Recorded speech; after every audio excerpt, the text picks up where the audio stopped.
क्या कारण है बहुजन राजनीति को छोड़ के अपनी अलग से सांठगांठ करनी, अपनी अलग से राजनीति खड़ी करनी, संगठन को तोड़ना, बहन जी के विरुद्ध बोलना। और जितने ये छुटवैये नेता पैदा हुए हैं, जितने एक्सीडेंटल नेता पैदा हुए हैं मीडिया की कृपा से, ये सारे के सारे बीजेपी कांग्रेस के विरुद्ध नहीं बोलते, ये बहन जी के विरुद्ध बोलते हैं ना। अंधभक्ति में डूबे हो आप।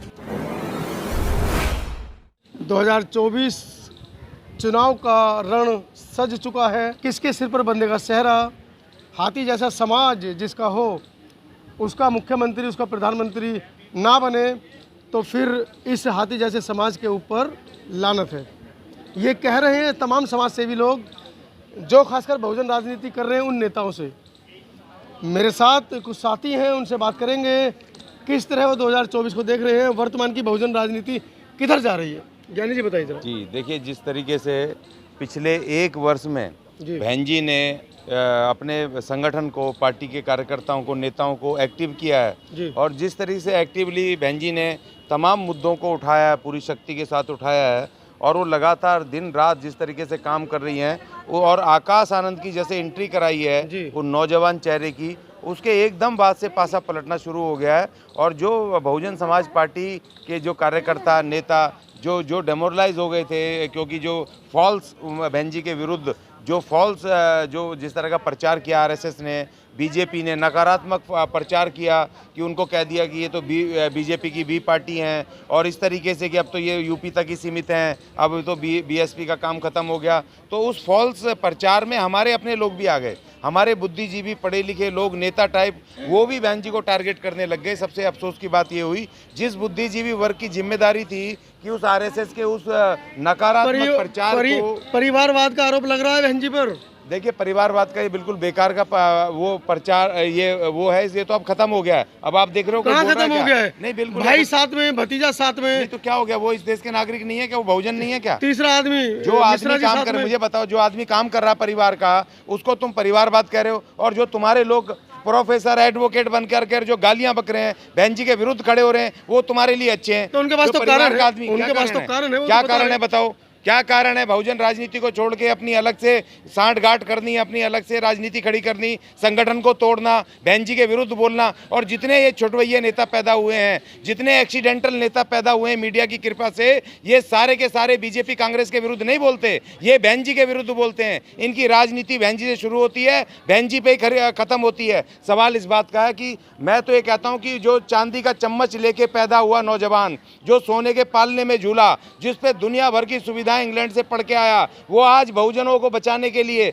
आज संविधान बचाने के लिए दर दर की ठोकर खा रहा है। गांव गांव घूम रहा है, आज वो 45 डिग्री टेम्परेचर में घूम रहा है। तो हमारे लिए तो वो भी महात्मा बुद्ध की तरह है। बुद्ध भी तो छोड़ के आए थे ना, राजा के बेटे थे ना। लेकिन जब अज्ञानी थे, तब ज्ञान प्राप्त हुआ, तब तो उन्होंने परिवार छोड़ा। जब ज्ञान प्राप्त हुआ तो उन्होंने अपनी पत्नी को भी रखा, अपने भाई को, आनंद को भी रखा और सबको रखा। तो क्या बुद्ध को भी छोड़ दो ना?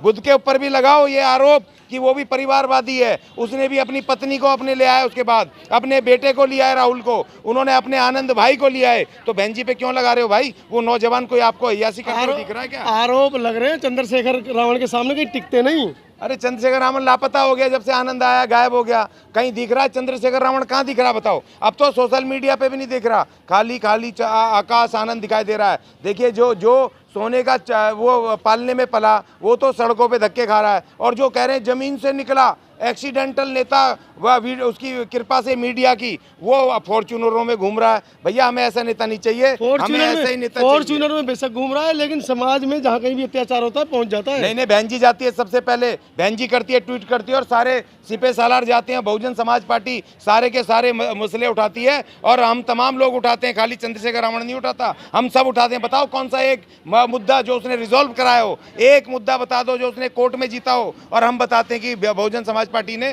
कितने मुद्दे अभी तक रिजॉल्व करे हैं, कितने आवाज उठाए और कितनों पे एक्शन हुए, हम बताते हैं। या ये बताए सिर्फ वहाँ जा करके हल्ला मचाना, वहाँ पर मीडिया फुटेज लेकर के घर पे आ जाना, उसके बाद क्या?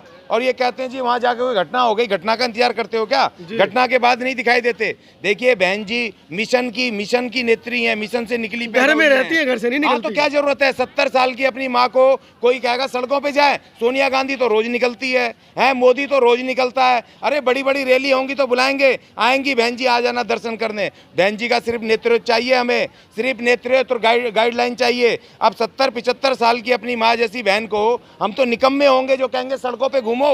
है पार्टी के बहुत बड़े कार्यकर्ता नेता जो बिल्कुल लड़ रहे हैं बहन जी के नेतृत्व। बहन जी का काम है कि सिर्फ रणनीति बनाना और अंधभक्ति में डूबे हो आप। सारे अंधभक्ति है। मैं अपने मिशन का अंधभक्त हूँ, क्या प्रॉब्लम है? मैं अंधभक्त हूँ और मुझे पता है सिर्फ और सिर्फ इस देश में बहुजन समाज पार्टी अर्थात बहन जी बचा सकती है भारत के संविधान को। 2024 हमारे अस्तित्व की लड़ाई है, आज छोटी मोटी बात नहीं है। अकेले उत्तर प्रदेश के अलावा उत्तर प्रदेश में भी अब जान नहीं बची आप लोगों में। किसने कहा? अभी अरे भैया तेलंगाना में फुल फ्लैश सरकार बन रही है, अभी छत्तीसगढ़ और मध्य प्रदेश में जो सपने देखिए, बीजेपी के साथ नहीं, सपने नहीं, ये यथार्थ है। मैं गया हूँ वहाँ पर मैं रैलियों में गया हूँ। अब जो जीजीपी के साथ जो मास्टर स्ट्रोक खेला है गठबंधन करके, अब वहाँ पर छत्तीसगढ़ में एक तरफ सरकार बन रही है, तेलंगाना में रावण पहुंच चुके हैं। अरे तेलंगाना में रावण पहुंच चुके हैं। रावण नहीं है, विभीषण है, रावण नहीं है। रावण बेईमानी नहीं करता।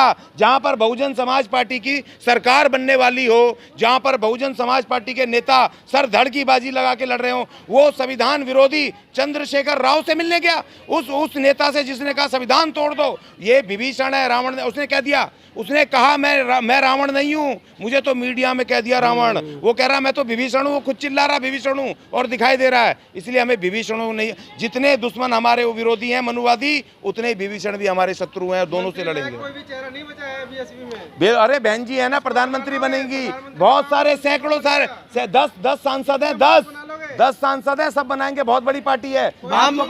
आपको पता है तीसरी बड़ी राष्ट्रीय पार्टी है। आपको पता है 4 करोड़ वोट पूरे देश में कश्मीर से कन्याकुमारी तक बहन जी के खाते में है। Election commission 4 crore. बामन मेश्राम कह रहा खत्म कर दो बीएसपी को। अरे वो खुद ही खत्म हो गया, वो लापता ही हो गया। वो तो वही बामन, उसका नाम है ही बामन, वो तो बामन ही है, बामनों का ही है, वो तो खत्म ही हो गया। इनकी देखिए दिल्ली में आज भी दिल्ली में कौन पूछ रहा है? कौन पूछ रहा है? देखो, बहन जी का एक ट्वीट और ये सड़कों पे घूमते रहे, कोई इनको फर्क नहीं पड़ता। लेकिन बहन जी एक ट्वीट कर दे, पूरे विपक्षी से लेके प्रशासन हिल जाता। देखते हैं आज मायावती ने क्या किया है। आज कौन सा ट्वीट किया है? वोट कन्वर्ट नहीं हो रहा है। वोट कन्वर्ट नहीं हो रहा है। अभी 2 महीने अभी पता चल जाएगा, अभी पता चल जाएगा। उग्रवादी बताया गया, कहाँ है बहुजन समाज? अरे बहन जी ने सबसे पहले एक्शन लिया। आकाश आनंद ट्वीट कर दिया खाली। अरे ट्वीट, उनका ट्वीट बहुत होता है। आकाश आनंद ने प्रधानमंत्री को कहा कि अगर तुम्हें शर्म बची है तो अपने इस सांसद को बाहर करो। इससे इतनी बड़ी बातें करी दोनों नेताओं ने, बड़े नेताओं ने बहुजन समाज पार्टी के। वो तुम्हें दिखाई नहीं दे रहा और वो राहुल गांधी दिख रहा है। वो राहुल, अरे एक्शन क्या हुआ? क्यों एक्शन क्यों नहीं हुआ? अरे एक्शन ये हुआ कि उसकी वो गालियां उससे प्रोसीडिंग से हटाई गई, उसको वार्निंग दी गई बहन जी के ट्वीट के बाद। अरे वो उनका इंटरनल मैटर है, उससे पार्टी से हमें नहीं करते। संसद में उसको वार्निंग दी गई, उसने लोकसभा अध्यक्ष ने वार्निंग दी उसको, बिदुड़ी को, और उसका जो उसने गालियां दी थी प्रोसीडिंग से हटा दिया है। ये पता है आपको? और वो फाइनल वार्निंग दी है, ये बहन जी के कहने पर हुआ है, आकाश आनंद के ट्वीट के बाद हुआ है। पार्टी बिल्कुल साथ खड़ी है दानिश अली जी के, लेकिन ये कांग्रेस का देखो जनेऊ उधारी, ये बेईमान नेता, ये राहुल गांधी दानिश अली के साथ वहां नहीं खड़ा था संसद में, वो घर जा करके और गले मिल करके पार्टी को तोड़ने के चक्कर में, बहुजन समाज पार्टी के खंजर घोंपने के चक्कर में। इसीलिए बहन जी ने कहा ये दोनों मनुवादियों से हमारी लड़ाई है और इन दोनों मनुवादियों को हराएंगे, हर हालत में हराएंगे। 2024 क्या चाहते हो 2024 में? जनता से क्या अपेक्षा करते हो भाई? ये कह रहे हैं कि भैया देखो, ध्यान रखो बहुजनों, 2024 हमारे अस्तित्व का सवाल है। कोई गलती मत कर देना, किसी भी तरह विभीषणों के चक्कर में मत आना। सिर्फ एक आंख मूंद करके हाथी का बटन दबाना है और बहन कुमारी मायावती को प्रधानमंत्री बनाना है। अगर अपनी गुलामी बचाना चाहते हो, संविधान बचाना चाहते हो और गुलामी को रोकना चाहते हो, तो एकमात्र विकल्प है बहन कुमारी मायावती।